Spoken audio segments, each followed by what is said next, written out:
Oh, recording. All right, here we go. Let me see. You got something on your tooth right here. Let me see. Oh, beautiful, beautiful, beautiful. Thanks for looking out, Tuck. I got you. Make it adjusted. All right. How am I looking? Looking good. All right. What's up, everyone? This is the first episode of Unplugged with Tucker Scott. I got my dad here. We've been talking about doing one of these for a minute now, and I finally spent all the money to get the right equipment. And You did spend some money. I did indeed. But I mainly wanted to start this podcast because I'd like to, I know a lot of people and a lot of people have these amazing stories, and I just kind of want people to come on here, talk about, maybe some adversity that they've been through in their life. Maybe they're a thriving entrepreneur, a content creator, former NFL player. And, Has been. Yeah, washed up, college athlete.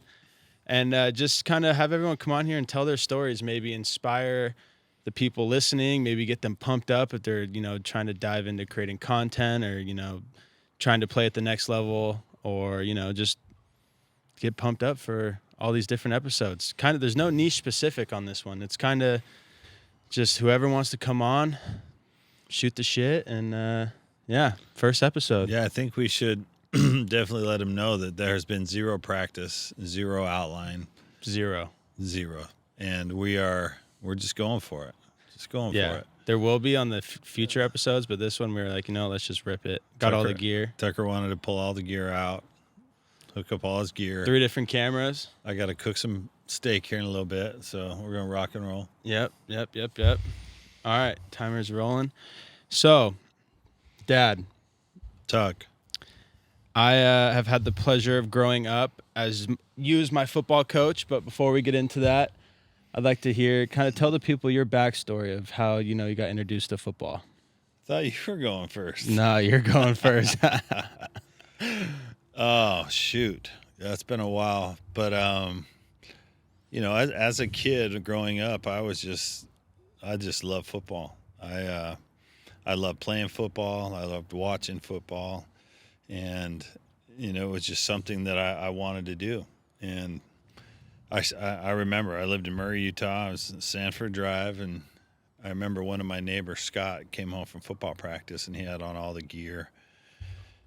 And I was super excited. And he was just a little Pop Warner guy. And I ran down to his house, and I was just like, hey, like, what do you do? What position you play? What are you doing? And he was a center. And I'm like, hey, show me how to hike the ball. What's a center do? Blah, blah, blah. And he literally, honestly, where I learned to snap a football was he showed me how to hike a football. Turn it at the top, put it into the quarterback's hands. And it was off. From there on, I went and signed up my first year. Hey, Mama. And, what, Mom? Get out of here. We're being laughed at. And yeah, we're on video. We're live. We're live. On the waves. You don't see the 3 cameras right here?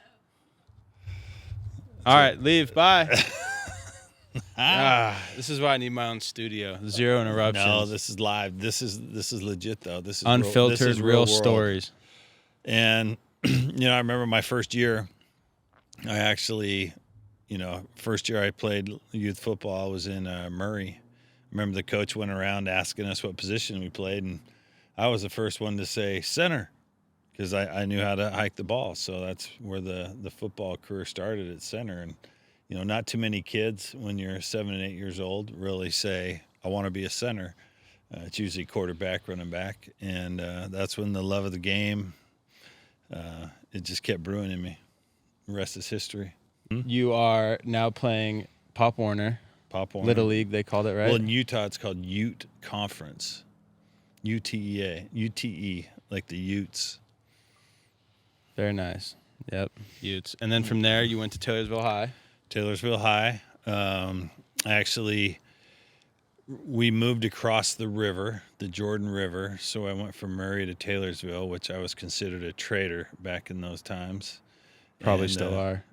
And ended up going to Taylorsville High School.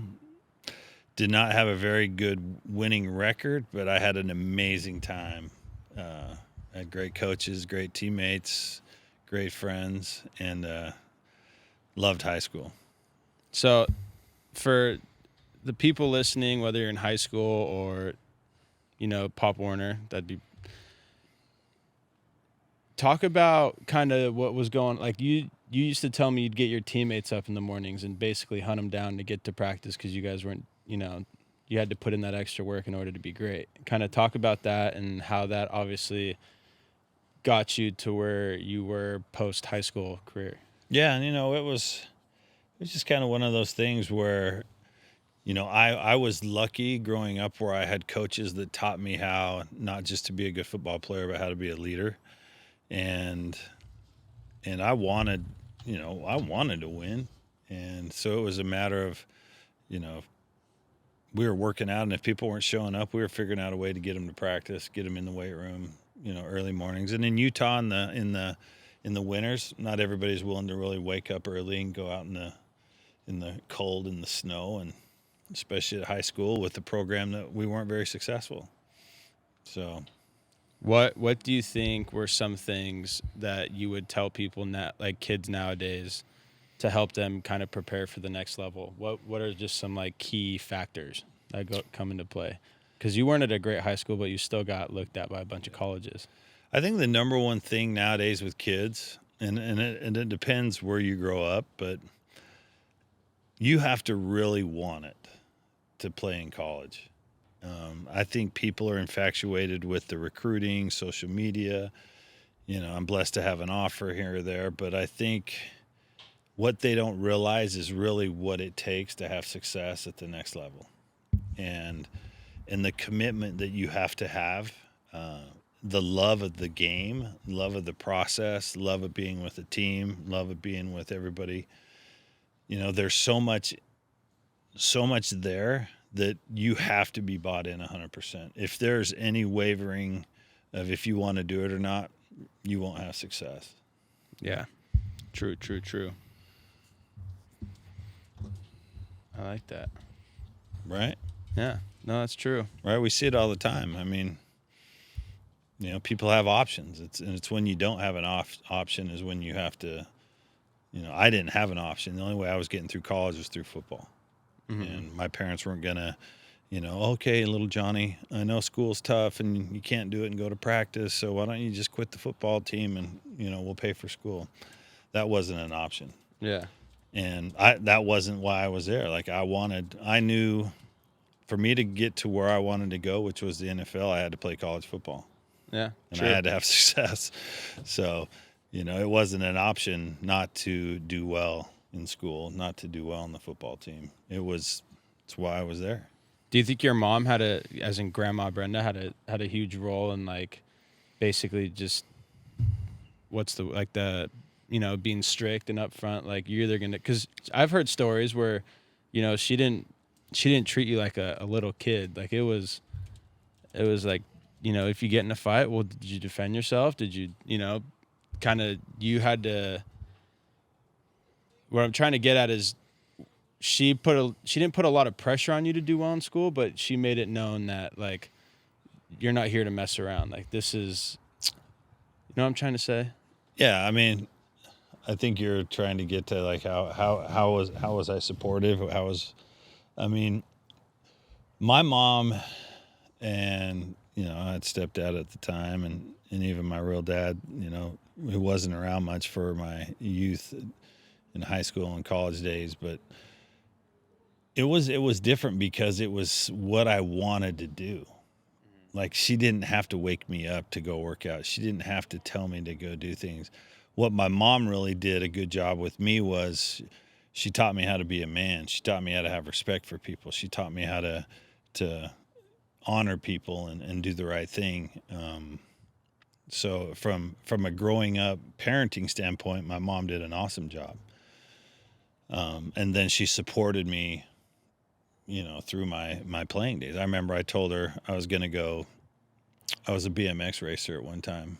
I was racing BMX. That's where Taylor gets it. That's where he gets it. And I told my mom, I'm like, Mom, I'm going to race today. Come check me out. And she wouldn't come watch me because she was afraid I was going to get hurt, which would hurt my football career. And this was only junior high. Ah. That was probably 8th or 9th grade of junior high. So, like my mom knew what I wanted to do, and if there was times I was doing something stupid, she would remind me, "Hey, remember what your goals are in life." And Sounds familiar. exactly, sometimes you got to have a break check. So do you think that it wasn't like she ever pressured you into playing? You loved it, and that was kind of like you grew up in a rough area, gang related and all that stuff, and you had a lot of friends that were like in the gang, and you used to tell me that that's kind of you either not necessarily had to choose between a gang and a football, but some of your friends were in gangs, and you chose to go football, and that was kind of like your outlet. Yeah, I mean, I wouldn't say. I mean, gangs where I grew up are now a lot bigger. When I was growing up, there were different groups back then. Let's put it that. Gangs weren't really huge, but there were groups of people that were making different decisions than I wanted, Mm-hmm. and I had to definitely, make a choice of where I wanted to go, who I wanted to hang out with, and a lot of people where I grew up just weren't focused on football. Really, they were actually in my town. It was a baseball town, so it was a baseball town from little league to Babe Ruth to high school. We were winning state champs, but the football program Mm-hmm. was not ideal. I had many parents tell me if I ever wanted to make it, I should leave. I should transfer to another school.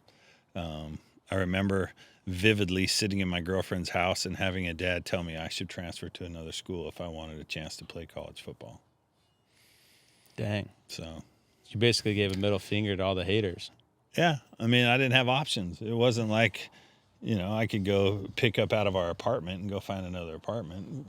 I had to deal with what we had with reality. Yeah. So it wasn't, once again, I didn't have options. Yeah. The only option I had was make it work, figure out a way to get it done. Yeah. And then, so fast forward, you're end of your senior year. Mm-hmm. You are Coach McBride's first offer, correct? As him as the head coach. Yep. You commit to Utah. You show up to practice, and you are 225 pounds. 222 pounds the first day on the scale. Tell Living everybody large, about baby. that. Tell everybody about that. So I played high school at 230, 235. And then going into college, it was a little stressful, getting into college and doing everything. So by the time I finally showed up, I was first day on the scale for physicals, I was 222 pounds. And some of your teammates had asked you what position you played, right? I remember vividly Hank Dorner, who was one of our wide receivers, came up to me and asked me what position I played. And when I told him offensive line center, I saw his face, he was a brother and he went pale. And then, so there's people out there, and even when I was playing, where you weren't the strongest in the weight room, you weren't the biggest when it came to the eye test. For the people listening, what kind of helped push you through that when you walk on campus and you're the lightest offensive lineman probably ever to join University of Utah football? Well, I don't know about that, Doug. 220 pounds? Are you kidding me? 222 pounds. I was a center, right? Centers aren't like the biggest. But I did have a coach, Rick Rasnick, who was an awesome coach. He did tell me, he's like, look, if you want to play, you need to get up 295 pounds, 300 pounds. And I said, all right, coach. I'm like, what do I got to do? I talked to Coach Mack, told me what I needed to do to gain weight, extra PB&Js, weight gainer, you name it, I was eating it and drinking it. And it wasn't easy, but I literally lived in the weight room. Mm-hmm. And, living on campus, dorm food, training table. It was literally, I lived in the weight room. I ate everything. And I just, Made it work. yeah, like I said, I had coaches that gave me really good info. growing up, and if they told me to do something, I took their advice like it was gold, and I did it. So that comes down to just being coachable. Coachable is huge, yeah, and having the desire And the want. and the want to succeed, really, to be able to. I needed direction. It's not like my family has a bloodline of NFL football or college players. I needed direction. I needed people to guide me in the right direction, and I was fortunate. I had great coaches in high school. I had people who cared about me and knew that I wanted to play, at the next level. I went to a lot of camps. Well, I mainly went to the University of Utah camp. Didn't go to a lot, but I went to that one every year. And like I said, I was fortunate to have some people around me who cared enough about me to give me good advice, and then I acted upon it. Tell them a little bit about your first day and the circle drill. Everyone knows the circle drill. Get me in trouble here. It's funny because this was actually brought back. This memory was brought back to me when I actually went to Utah, and I saw some of the old teammates, and I saw Mike Murray, and he reminded me of my first circle drill, which Oklahoma back then, where I had to go up against one of the biggest, meanest, nastiest looking dudes ever. And I won't get into names and everything because the guy hunts me down, but I was pretty successful.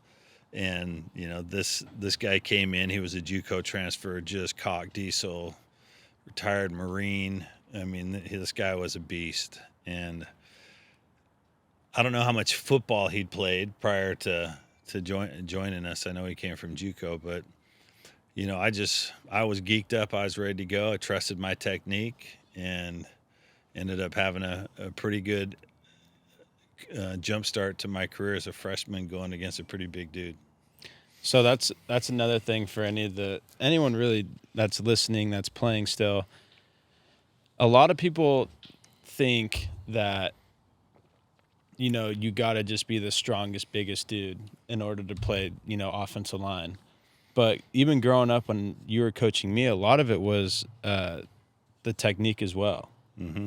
So kind of talk about, having the technique as well as the strength. But, I mean, we focused on technique more than really anything. Yeah. And I learned, still today, technique is the number one thing.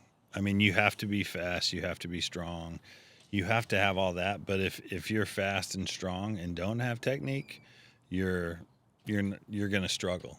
Yeah. So if you can put all the tools together and really focus on technique, it's a game changer.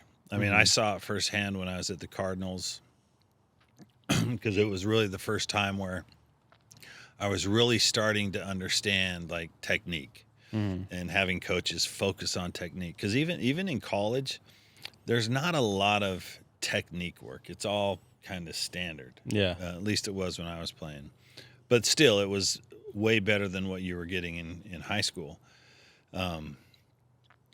But like I played with Lomas Brown, he was all-pro offensive tackle, a really undersized offensive tackle. He was with Detroit. Then he came over and played for us at the Cardinals.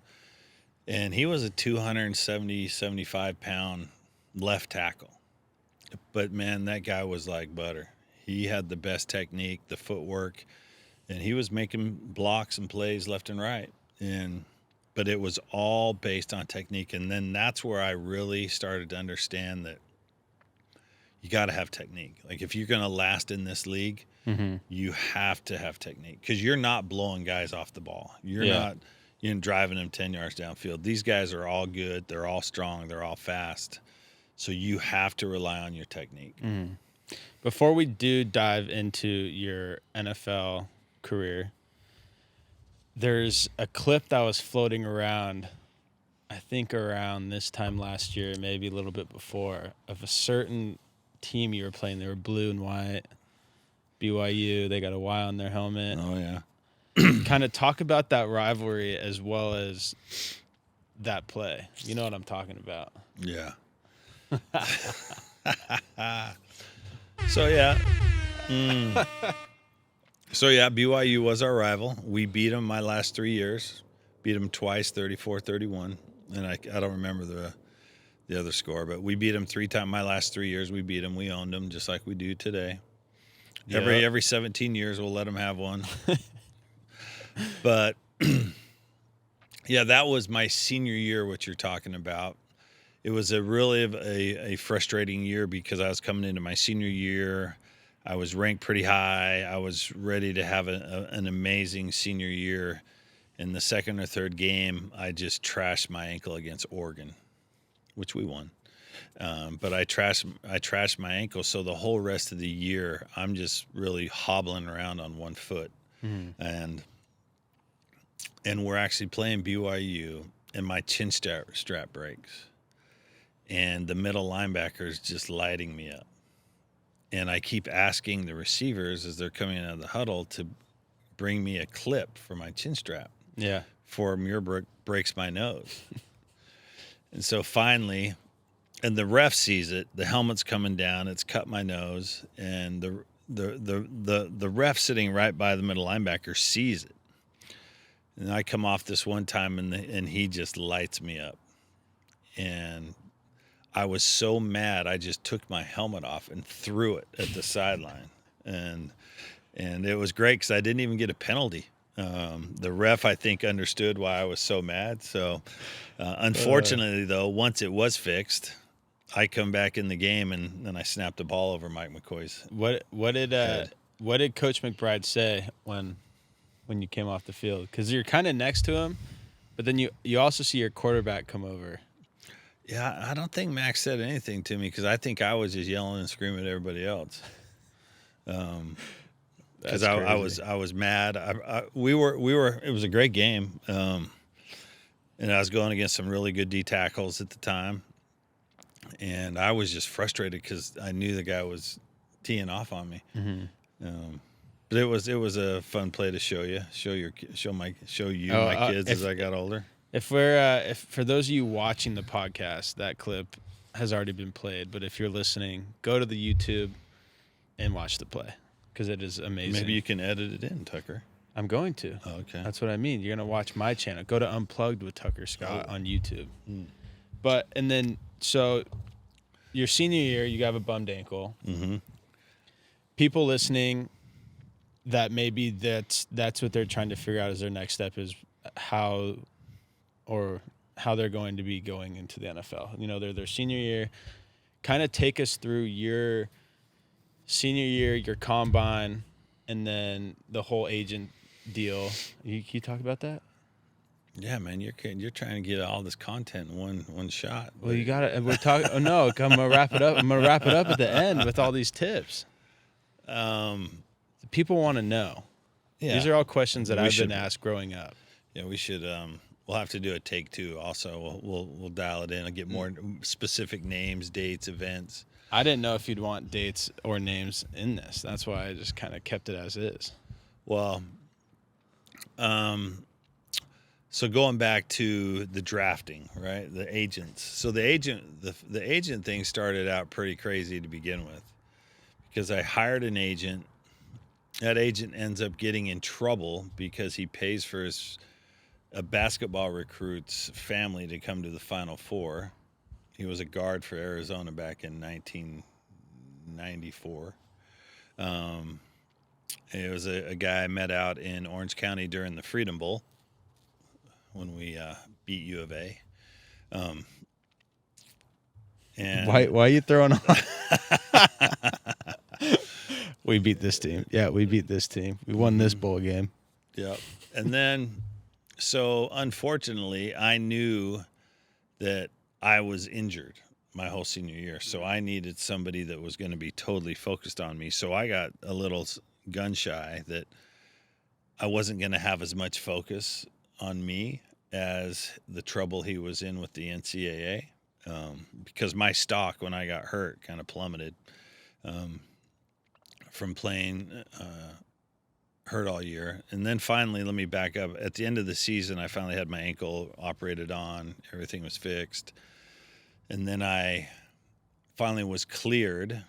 So I was not invited to the combine because of my injuries. And so I had to start training right away. So the day I got cleared, I went and started running 40s because I knew I had to work on my 40.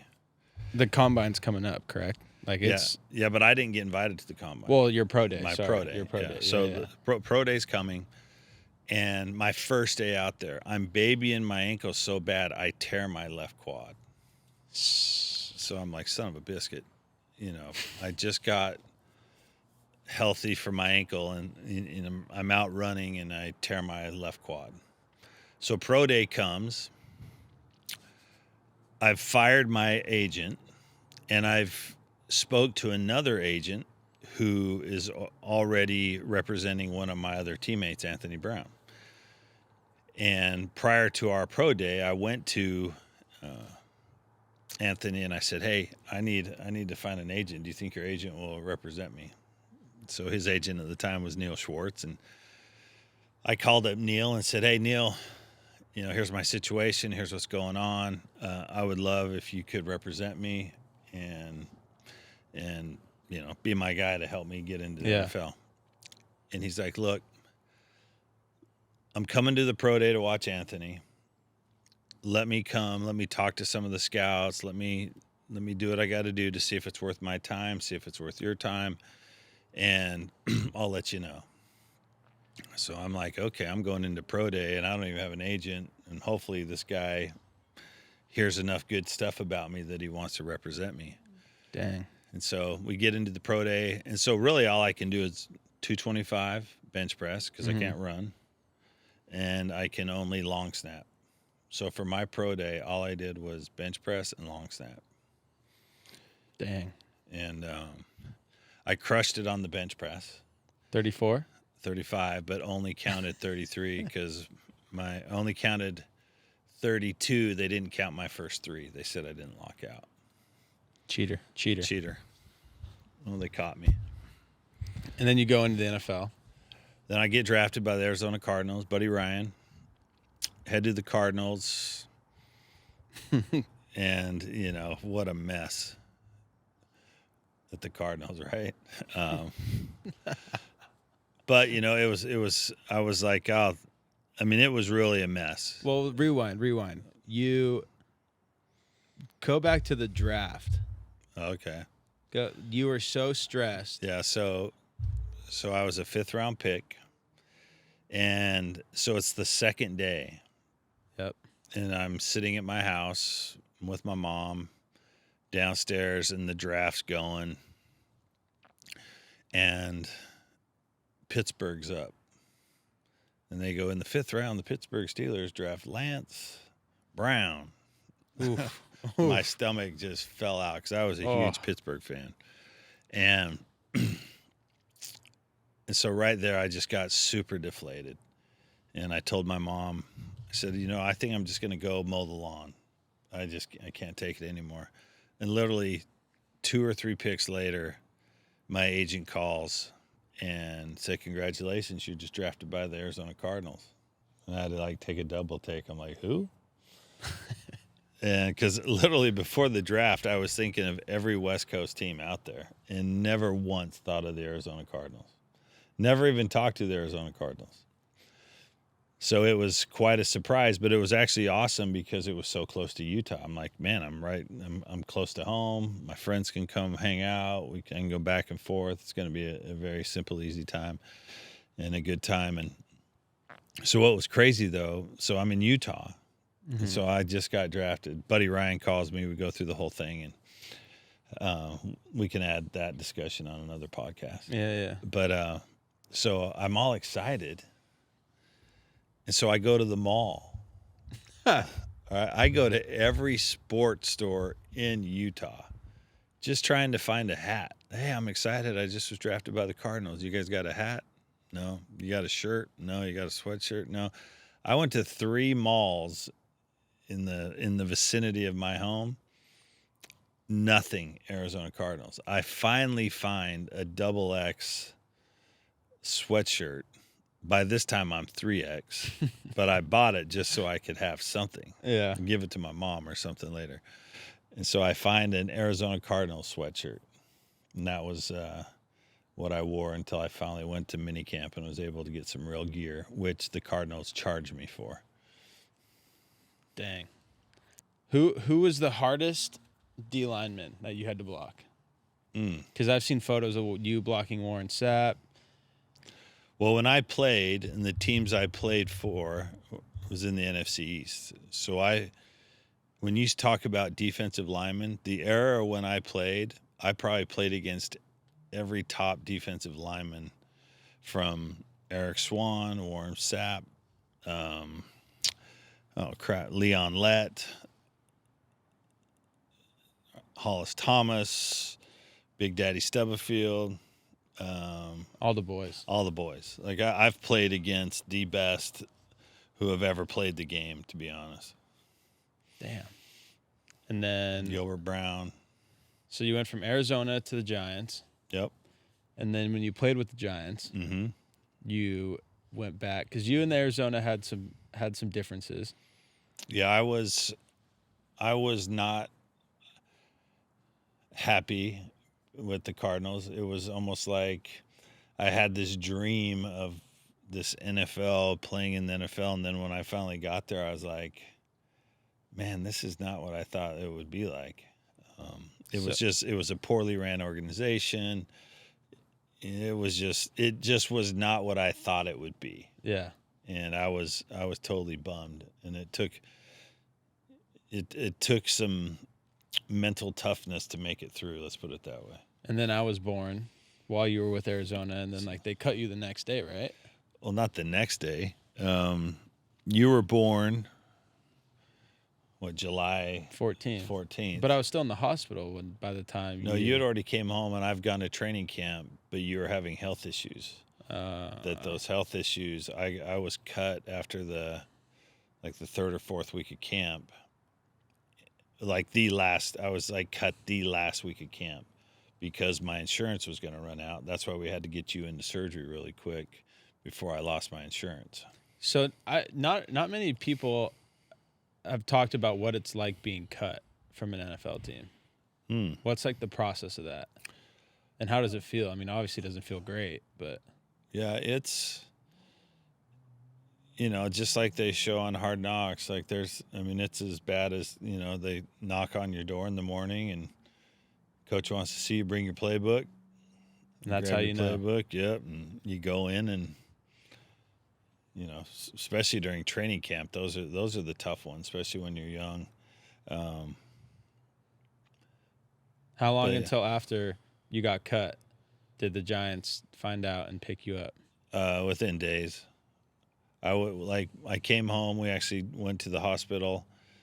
I hadn't even really unpacked, and that's when my agent called and said, Giants want to come and work out. Pack like you're staying. All right, and then comes around. You end up starting for the Giants as a rookie. No, not as a rookie. It's my third year. I'd already played. I've been at Arizona for 2 years. Oh man, I've had that way wrong. For all the people I've told the story to, sorry. Okay, anyways, you get cut. You start at New York. So I go to New York. They sign me as a center and a long snapper. Yep. And so right out of the gate, I'm the starting long snapper. I'm the backup center. And due to some injuries, by the fifth game, I got my first start. Against? Dallas Cowboys. Okay. At home. Okay. And we won. And then you play the Cardinals. You must have been fired up. I was very fired up. You had some what to prove. I did. And the first time we played them, it was back in Arizona. Woo. And I knew where the family sat. I knew where the coaches were. I knew where everybody was in that stadium. And I was going to make a point to let them know what time it was. Surprise, motherfucker. Okay, so you're warming up for that game. You look over. Long snapping coach is sitting there with a timer. No, my O-line coach, Carl Mock, who was, he knew long snapping. So my O-line coach who cut me, he's sitting there clocking me, trying to get in my head. And were you zinging them? I was throwing heat. And so by the time we're playing in Arizona, I'm starting. Yeah. Right. So I'm the starting long snapper. I've already got a few games under my belt. One of the biggest compliments I get prior to the game is not only having my ex-coach sitting there timing my snaps, but Mean Joe Green, who's the D-line coach for the Cardinals, comes over to me and gives me the best compliment I could ever get. And he tells me, he says, you know what? I always knew you could play. You just needed a chance. And obviously coming from Mean Joe, that's a big deal. Yeah. And we came out and just torched him on the ground. It was beautiful. Torched him. I don't think I ever played the Cardinals and we didn't have a 300-plus yards rushing. We killed him. And then in that game, you had a pretty big hit too, right? Yes, we did. Their GM wasn't too stoked after. Yeah, their GM wanted the NFL police to crack down on our offensive line because we had a really good day and a few of their D linemen had to leave the game. Wasn't on purpose, but you had something to prove. We had something to prove, and play through the whistle. We were a good team, and if you're caught lollygagging, we took care of you. Put them on Can't the bus. do that nowadays. Yeah, it's a joke nowadays, in my opinion. All right, well, that's no, you got the Patriots still, so you stopped with you ended. Yeah, so I go through the knee injuries and the contract stuff, and end up, I learned a lot of life lessons that year that I left the Giants, about being humble, entitled, and although it was probably the biggest mistake I ever made in my football career, leaving the Giants? Was leaving the Giants. Just because of how I left him and why I left him.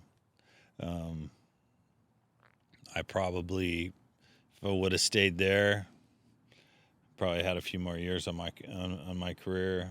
Probably would have had a much better medical treatment. Because the thing about the Giants is they are very loyal, and they take care of their people. Well, even when we went back to the Giants-Panthers game, my senior year of high school. Yeah. You still knew everybody there. Yeah. Well, what was great was I still knew everybody, but they still knew me. That's what was crazy. The event staff, the security guards, they still knew who I was. And so, yeah. We're almost done. 10 minutes. 10 minutes. That meet takes like 10 seconds.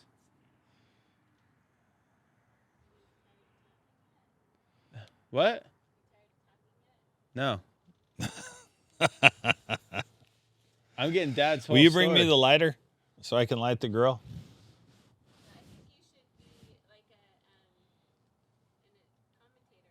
No, hell no.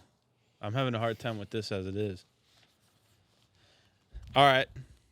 This is kind of where Mom's claim to fame comes in when she talked to Tom Brady after you're at Drew Bledsoe's house post mini camp, right? Training camp. Post training camp. You guys threw a little after party. Drew threw an after party for all the old linemen and the quarterbacks and stuff. You weren't a part of it? I was there. I was there enjoying the festivities, hanging out with everybody. Mom got to know Tom Brady really well that afternoon, evening. Yeah. I heard that story for the first time, like maybe 2 years ago now. And I'm pretty sure my street cred would have been through the roof telling my friends that back in the day. Oh, yeah. Yeah, Mom, it's actually a really good story because since it was kind of the end of training camp, right? Final cuts had not come out. We're at Bledsoe's. Tom Brady's the fourth quarterback. He was kind of bumming. He was bumming because most NFL teams don't keep four quarterbacks. Yeah. They'll cut one and bring him back on practice squad. Yeah. And and he was, he was consoling in mom that he was super nervous, didn't think he was going to make it. And mom knew the business. She knew they don't keep 4 quarterbacks, but she's not going to tell this young guy that, yeah, you're probably screwed. Yeah. So she's consoling him, telling him, yeah, you're going to make it, and, stay positive, keep your head up.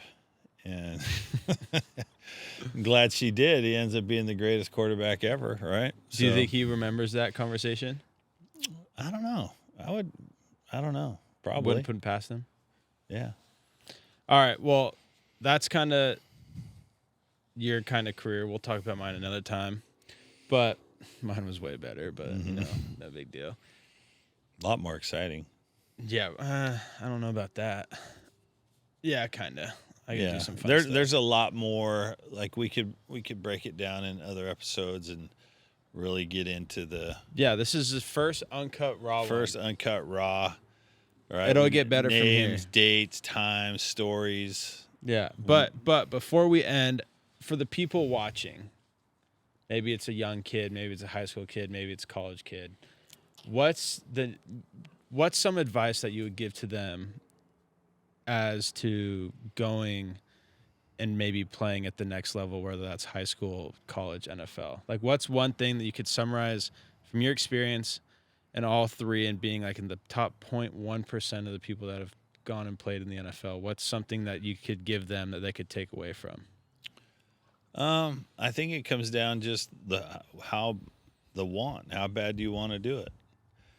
There's going to be trials, tribulations. There's going to be challenges. There's going to be everything you can think of. But it really comes down to how bad do you want it? If you want something really bad, I mean, obviously talent, if you're, a 5'2" guy and you want to play left tackle, it's probably not the best decision. But if you have the tools, you have the want to do it. And let me even back up on that. Like the 5'2" guy that wants to play left tackle, there's probably a team somewhere in the United States, whether it's high school, college, whatever, that will take you if you have the want, that grit to get after it and go get it done. I've seen a lot of players that don't fit the eye test. I didn't fit the eye test. I had some essentials that, I had the height, I had a lot of the other stuff that the school knew they could build upon. But I've seen a lot of kids, a lot of players get it done, and they don't pass the eye test. Mm-hmm. And they go out and they get it done. It's because they want it. They want to be there. They want to have success. They want to continue playing a game they love. Yeah. And at the end of the day, for me, like I loved being a football player. Yeah. Like, I don't have to sit around and watch football every day. No. Because I really enjoyed playing football and being a football player. I mean, I like watching, but man, I'd much rather strap it on and go kick the shit out of somebody. Same. Well, great work for the Good first job, Big episode. Tugs. Before we end this, I do want to give a shout out to Audio Technica for helping supply all this gear that we have: the microphones, the stands, the headsets. Just a huge shout out. So Yeah, thank good you stuff. guys. I can hear Tucker crystal clear. Yeah, I can't hear anything but him. So it's doing its job. But thanks everyone for listening. And if you're on YouTube, hit that like, hit that subscribe button. Spotify and all those other audio, platforms. Follow along. This is the Unplugged. Oh, I thought I just went away. This is the first episode of Unplugged with Tucker Scott, featuring my dad, Lance Scott, former NFL player. But yeah, they'll get way more structured from here on out, but we just kind of wanted to set everything up, run through it, see how it feels to be in front of 3 different cameras filming this, and they're all beeping at me. So it's time to wrap this up, and we'll see you in the next episode. Later. Right. Thanks, weekly. Doug. We're doing this weekly. I'm going to get it on a weekly schedule. Boy. Here we go. Get all right. some. Get it, baby. Chew. That's so sick. All right.